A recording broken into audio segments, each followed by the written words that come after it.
Welcome back, everyone. Two Sleuth Podcast. Greg Essenmacher here. You know me. And today I get to introduce a friend that's relatively new to me, but he's definitely known to G&A Consult.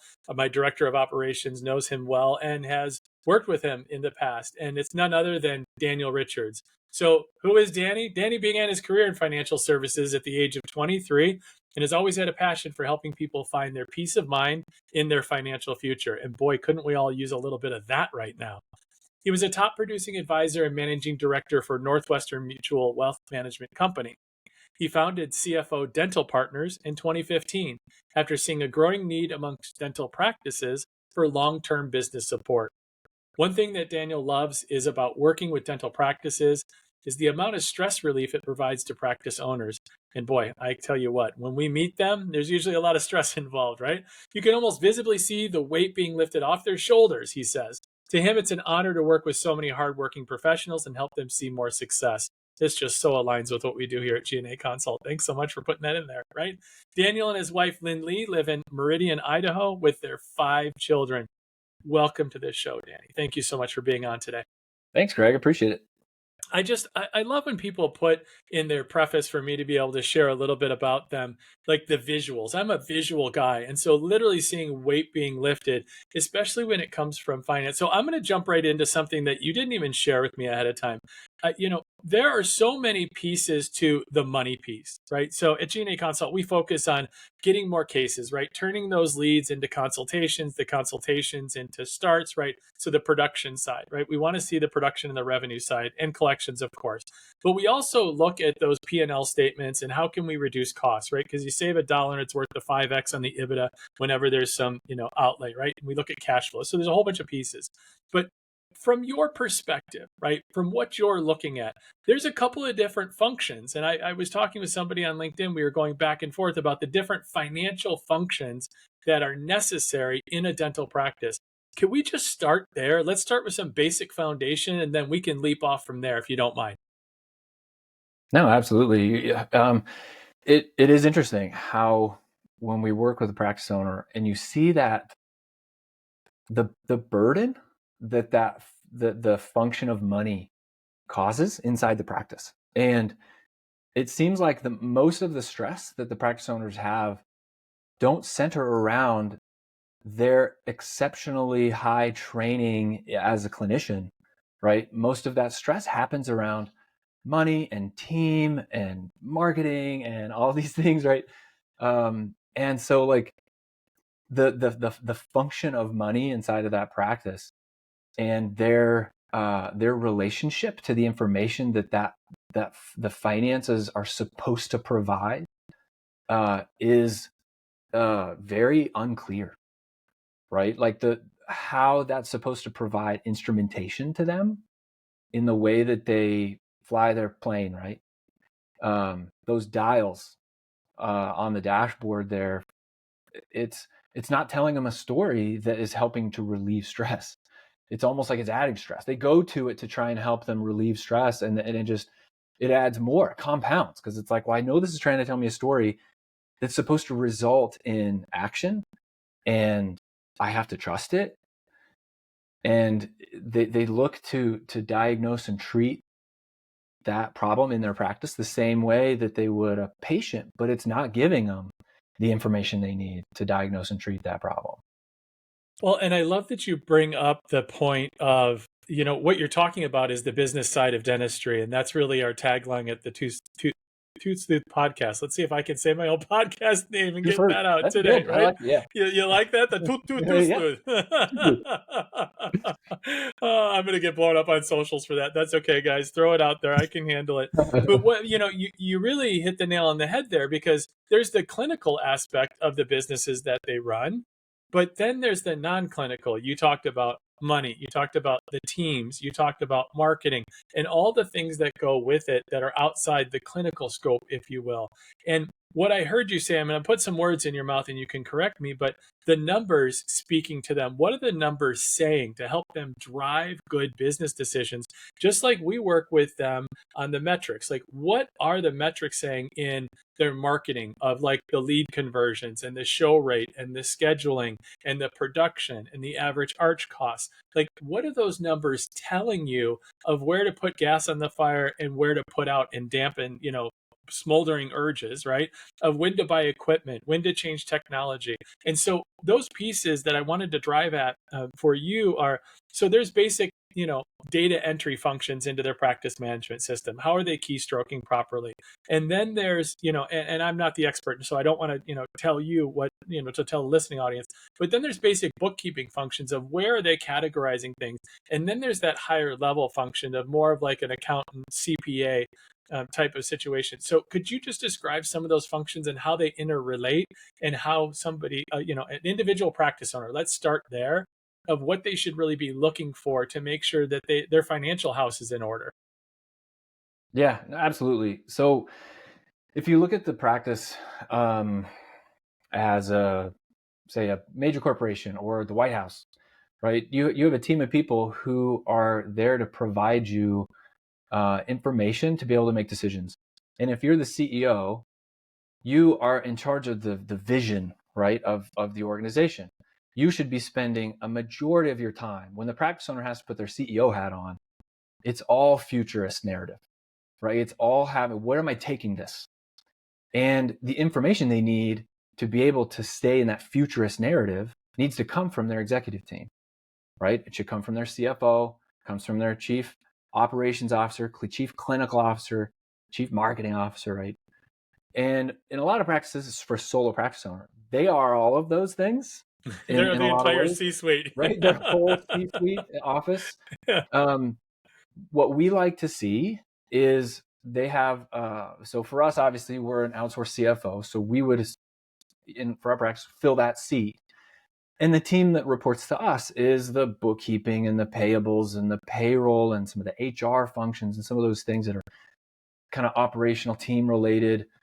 And then when they have these questions around, should I? So that futurist narrative, a lot of those questions begin with, should I?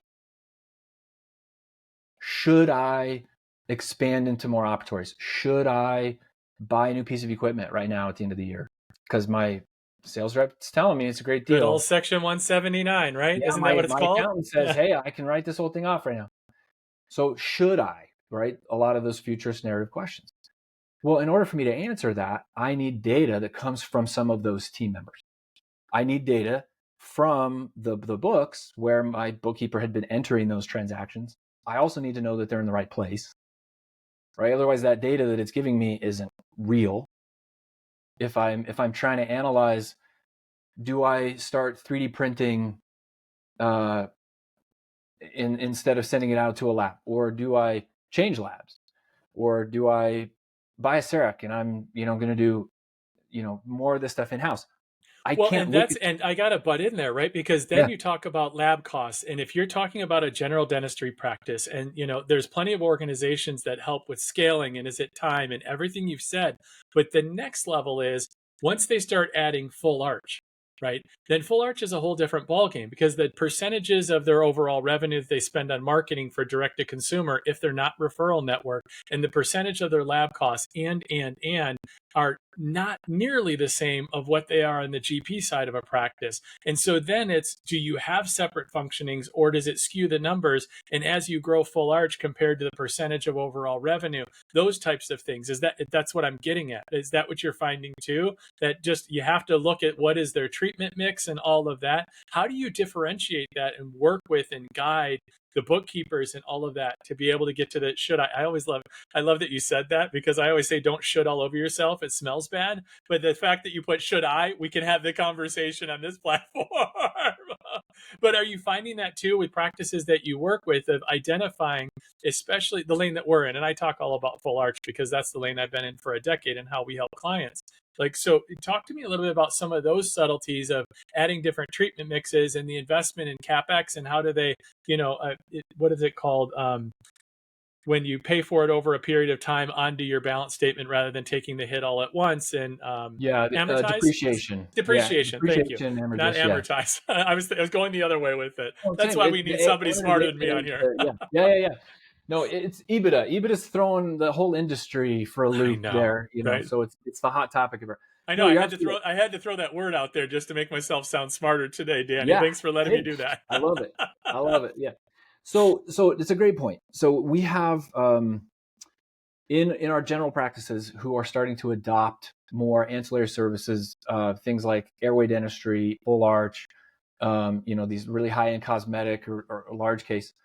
If you don't have a way to segment the data, it's going to try and lead you down a path that may not be the one you want to make, or the decision you want to make. Because if I look at my average lab fees right now, what we find in general dentistry is that lab fees should be around 5 to 7% of your collections, right? Depending on, used to be less, but hey, inflation. Dental supplies around 8 to 9% now. So when you combine the two, they should probably be somewhere between 13 to 16% on the high side. And sometimes there's mix between the categories, because if you buy blocks from your vendor, your dental supply company, that should go as a lab fee. But if you're not separating them, then they end up in dental supplies. So sometimes we end up combining the two. But if you start doing large case, full arch and things, where that might be a $20,000 case, and the lab fee is, what's I a mean, it could be typical lab six, fee for? 7,000, Yeah, right? it If could be they're six, seven outsourcing, thousand if they're dollars. new and they're bringing somebody in, I mean, to do Exactly. from soup to nuts the whole thing, Totally. it could get up there and gobble up Yep. a huge chunk of it. Yeah. Yep. So all of a sudden you look at your lab fees, you're like, whoa, our lab fees are up over our average. Well, but if you can't segment that and silo the fact that pound for pound, it actually is significantly higher production per patient encounter or per hour of restorative dentistry than some of these other cases, then it's going to tell you, the data is going to take you down a path that isn't the whole truth. And so we need to be able to coach the team who's putting in that data to say, okay, we have to segment full arch from restorative dentistry, or we need to separate sleep and TMD from restorative dentistry. And that's the key, is the quality of the data that gets put in there is going to dictate the story that futurist narrative is going to help the CEO create. Well, and it's the level of sophistication too, right? So when we're talking in full arch, and let's take that example, in the beginning, when somebody's just placing their first 3 to 5 arches, let's say, and they're having to bring in, outsource all of the lab services, those fees can be, high, like we were just talking about. They can be from, all the way through final, even like 5,000 or 6,000. Let's just call it that number, maybe a little higher depending on geography, depending on what style you're doing and what, whether you're using a guide, whether, all of that, all the things. But as you drive that cost down, because clinicians can see and say, well, if I buy a photogrammetry unit and I send it out, I can get a digital design done for $200-300, maybe $500, and I can print on a printer. If I buy a 3D printer, and for the resin, I can print that out for $60-80. But at G&A Consult, what we do is we talk about what's the cost of doing dentistry, because then you have to have somebody skilled enough to be able to make sure they can print it, they can stain it, glaze it, and then they can retrofit it, which then you have to have a clinician who's skilled enough, which the clinicians are typically the most expensive thing in the practice. So then you have to factor in the time, the education, the skill. What could they be doing instead of be doing those things? And then is it, usually we talk about a dental assistant who has the skill set in it, not a lab tech, because a lab tech are too fastidious when you're talking about temporizing teeth. So all of those things, where certainly in the beginning, it starts as a very high number and then slowly it scales down. But you also have to look at the depreciation of the equipment and then replacement of equipment as you upgrade. So there's so many moving parts and pieces. And that's where the should I that you're talking about comes in, because it's not a straight line item. And that's why having a bookkeeper, for example, that actually understands your business as a solo provider dentist. We have a client that went from 2.9 to 3.7 to last year 4.2, and now this year going to do close to 5 million. Now, when somebody's scaling that quickly and doesn't have a good comprehension of their P&Ls and their bookkeeper, because we got in there and started working with them on the operations side, they were a mess. They just weren't clean, and it took us a good 3 months working with them. So from where a clinician's at, because they want to stay competitive with the big box stores, the DSOs, and some of them feel like they're just kind of stuck, or they don't have the time, effort, and energy. Like somebody that I just talked about, a client of ours that scaled so quickly. Where can they turn? What's like a first step or two, like for them to explore of what's the questions to ask so they know where to start? Because truth be told, I'm just gonna rip the Band-Aid off here, Danny. Right? We're friends. You're on the show. You're friends. You're on my podcast. When they look at, because I've had clients look at these types of services, they look at it and they say, you know what? I could hire another employee for that to do my P&Ls, to talk to the bookkeeper. So help me walk through that. Help clients that are listening, help listeners, whether they're the doctors or office staff or even people from manufacturing, wrap their head around this type of investment and the why behind the what, because we talk about that in full arch. Yeah, no, perfect. So, and you mentioned before, like, who are the key players on the field here for the practice owner, for them to be able to live in that futurist narrative as a CEO?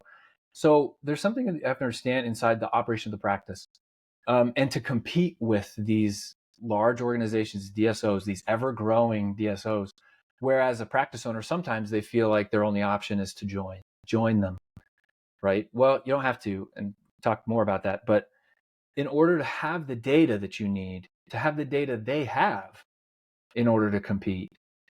On the financial side, there's kind of three key players that you need to have on the field. Oh, I love it. I love when we get it spelled out and numbered out. Go for it. Yeah. So the first one is a bookkeeper, right? And that should be somebody that you don't have to expose to sensitive, confidential information. So it should not be your front office, should not be somebody who works inside the office. Oftentimes it might be start out as the spouse of the practice owner, but it should be somebody outsourced, okay? And that bookkeeper sometimes wears a few different hats because they might help with payroll. They might help with the payable side, right? There's really 5 roles, but we're going to narrow it to 3 because that bookkeeper can do a few of those. And the bookkeeper is 100% historical. Their role is completely in the past. Okay, they're paying bills that already happened. They're paying payroll that's already happened. They're categorizing transactions that have already happened. Right, their role is 100% historical. Then you need someone that's fulfilling more of a controller role. And this doesn't get talked about much in the dental industry, but they really should have someone who's like a controller. The controller is 80% historical and 20% futurist. Controller. Okay, so that next role is a controller. Okay, and that controller is 80% historical and 20% future. Okay, so the controller is going to make sure the quality of the data is intact, that's being categorized the right way. They're going to help generate some of those reports that are for the futurist narrative, right? But still largely historical. Then the third role is a CFO. They are 20% historical and 80% futurist narrative. They need to be a visionary along with the CEO so that they can help shape the vision and the future of the practice. What we find now is that solo practice owners, because they can have a sort of a slice of each of those people, they don't have to hire a full-time bookkeeper, a full-time controller, a full-time CFO. They can hire a little bit of each of those. They need them. And what we found is that some accounting groups who offer what they call client advisory services or business consulting or something like that, they're kind of sold as if it's like a CFO, where it's mostly futurist narrative. What it actually ends up being is mostly a bookkeeper and a controller, still mostly historian's narrative. Because accounting and tax is by its very nature a historian narrative. And so when you take information or advice that's guided by a historian's narrative, it can't live in a futurist narrative. It's just not the same space. So if I'm a solo So it's not so much a building and growing. It's more of this is what's happened. And if you repeat the same, instead of let's project out what this potentially could do for your Yep. practice and Right. moving forward. Or it's Yep. a, hey, this is what's happened in the past, and so this is what your tax liability is going to be. And then the question is, well, how do I reduce my taxes? I need to, well, do you need to buy any equipment? Or go buy a truck? Like that's not enough um, of to be called a futurist narrative. It's all still buried in history here. So if I'm a solo practice owner, I know I need to find at least a part-time bookkeeper to do all the data, and I need somebody to be able to supervise that data to make sure it's correct. And then I need someone to help me take that data and put it into an actionable format so that when I have to take my clinician hat off and put my CEO hat on, I have real-time data in a format that makes sense so that I can sit down and make futurist narrative, visionary type decisions on where I go with that information. I would also say, I don't know if this is okay, Dental Intelligence is a software, an analytics software that is perfect for like a general practice. It's tougher for some of the more specialty practices who aren't using kind of that standard Dentrix, EagleSoft, Open Dental, type PMS, but it gives you so much analytics data in a really clear, actionable format that when you got to sit down and put that CEO hat on, if you have good, clean financial data coming out of your books and this really clean operational data coming out of Dental Intel, it's incredible how fast practice owners can make really good decisions in practice because they have the data, right? The clinicians, highly trained individuals to make fast decisions. But somehow making decisions in the practice where it's the financial data, there's such a bottleneck of a lack of information that's actionable that it makes those decisions really slow and difficult. Yeah, and there's ways. So we work with a number of practices using dental intelligence. I think they're a great company for the analytics. And there's ways, even if they have what I would consider multi-specialty, to be able to parse out. You can do it by provider. And an individual provider, what we found is that you can actually make them more than one provider for one human and parse out what their full arch does compared to what their general dentistry side does. And so it works for our purposes too, from some of the scenarios I was giving you earlier, so that they can actually look at what the production of the two is compared, because we peel that away at G&A Consult, their full arch business compared to their GP business. Because if it's all mingled together, they really don't have a good idea of how profitable are you with these full arch cases? And is it really just taking from Peter to pay Paul? And then you're not net gain at all. Then you're just doing, I mean, unless you just like to do the bigger cases and you don't want, right? But then you have to have some balance, because insulation is so important, as those who have been doing full arch for more than a couple of years has seen that it is very cyclical and it tends to follow the wave of the economy with discretionary spending and ability of people to be able to get the bigger ticket loans and right, just like you're talking about with the bigger cosmetic surgeries, things of that nature. They'll opt for maybe a bridge instead of an implant when you're talking about a singles or a single edentulous space. But especially in full arch, they might do an overdenture rather than a fixed, right? These types of things, which really can make a huge difference. And if you can track it, you can attack it. That's good to hear that your clients are still able to use Dental Intel for that. We've been using Dental Intel with our practices for, since 2016, and it really is a great tool. If there was a better one out there, we would use it with our practices. We don't have a dog in the fight there as far as Dental Intel is concerned. It's just really good. And we can calculate. Yeah, we manipulate it. Yeah, we manipulate it to make it work, right? It's kind of like the patchwork. It's it's definitely a great tool, and there's others out there, but it's a great tool. And those that are using it, we've managed to work with it and be able to pull out the data and be able to look at it in the way that we need to. And they're a great company to work with for sure. We love working with them. Well, Danny, here's the part of the program. All of our guests play a little something called What the Sleuth is Going On? It's three rapid fire questions. First thing that comes to mind, are you ready to play? Let's do it. All right, question number 1. What's the worst bad breath you've ever encountered? Worst bad breath I've ever encountered? Goodness. So we used to have a dog that liked to eat cat poop. And this cat poop and obviously it didn't like to swallow, it didn't like to stay in. So the dog would then throw up the cat poop. That's the worst breath. It's cat poop, throw up, dog breath. Is that a good yeah, answer? I have to tell you, you are not the first guest on the Two Sleuth podcast to talk about an animal eating feces as the worst breath you've ever encountered. Wow. So as unique as you think you are not. You are not that unique. Okay. Question number 2. If you could change one thing about your smile, what would it be?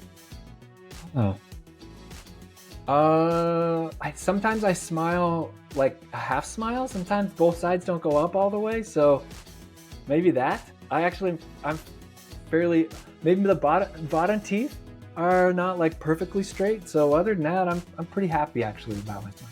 All right, for all you listening just on the audio portion, hop over to the YouTube at about the 25-minute mark and watch Danny like do that. Did you see this right here? That's over here. You got you get a good visual. That's a good look for you. Let me tell you, my friend. All right, question number 3. If you could go back and be the inventor of any dental product, and no, you can't choose your own if you've invented something. Okay. Which one would you choose and why? It has to be something that exists now. Yeah, it says if you can go back. Yeah, go back. It's something that I could invent. Oh. I would invent braces. Can I just say I would invent braces? Just the tool that's used to create smiles the way that they do, and the broad use of that tool, aside from the fact that you'd be, multi-billionaire. I mean, not only for teenagers, right? I mean, like the most vulnerable part of their life and getting in braces and getting them, smile their proud of during their awkward years. But even now with the clear aligners in adults, I did clear aligners as an adult, right? But then there's also like the function part of it, right? To be able to create space for dental implants and to be able to do all kinds of things. I think it's amazing. I love that answer. For sure. I appreciate that. Well, Danny, we like to try to keep this under 30 minutes. People are like holding their breath underwater and running on treadmills, and we don't want anyone to pass out. Well, if they did, then they'd stream again. Hopefully it's on a loop and it counts as 27 different streams. So that would be good too. I'm not afraid of that. Click, like, subscribe, comment. But so is there anything I haven't asked you or that you want to share with my listening audience in the last few minutes we have today? No, I mean, I had a couple notes. I know a lot of questions that we get at this time of year are around, how do I lower my taxes? What decisions should I make in the practice right at the end of the year? Those kinds of things. The BOI filing, the Corporate Transparency Act, is also a really hot topic that everyone has to, essentially register their businesses on this before the end of the year. So, I mean, I guess I would just say if the listeners have any questions on that, feel free to reach out, because there's a lot of misinformation out there on it. And I've seen emails where people charging $400 or $500 to do the filing for you. You shouldn't have to pay that. It's really actually not that complicated. It's a super simple thing that they should. Yeah, they should be able to take care of themselves. I know I did for my business. It's a pretty straightforward. I think that's a great savvy piece of advice. And how can they best get a hold of you if they're interested in learning more about what you can do for their practice? Yeah, the website, CFODentalPartners.com. We technically have a social or an Instagram and things. LinkedIn. I rarely post there, so go to the website and just reach out to us. That's probably the best way. Awesome. We'll make sure that we do get those all in the show notes for our listening audience as well. My guest today has been Daniel Richard. Since that's all your formal stuff, I've been calling you Danny because I feel like you're a close friend. Yeah, the founder of CFO Dental Partners. Thanks so much for being a guest on the Two Sleuth podcast.